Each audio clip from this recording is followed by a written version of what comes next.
Aircel Maxis முறைகேடு வழக்கில் ஜூலை 11ஆம் தேதி தயாநிதி மாறன், கலாநிதி மாறன், காவேரி கலாநிதி உள்ளிட்ட 6 பேரும் நேரில் ஆஜராக வேண்டும் என டெல்லி நீதிமன்றம் உத்தரவிட்டுள்ளது.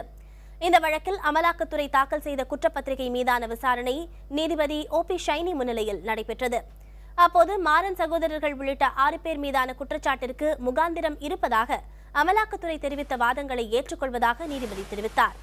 இதையடுத்து வழக்கில் குற்றம் சாட்டப்பட்ட 6 பேரும் ஜூலை 11ஆம் தேதி நீதிமன்றத்தில் ஆஜராக வேண்டும் என நீதிபதி ஷைனி உத்தரவிட்டார். தயாநிதி மாறன் தொலைத்தொடர்புத்துறை அமைச்சராக இருந்தபோது ஏர்செல் பங்குகளை மேக்சிஸ் நிறுவனத்திற்கு விற்பனை செய்ய கட்டாயப்படுத்தியதாக குற்றம் சாட்டப்பட்டுள்ளது.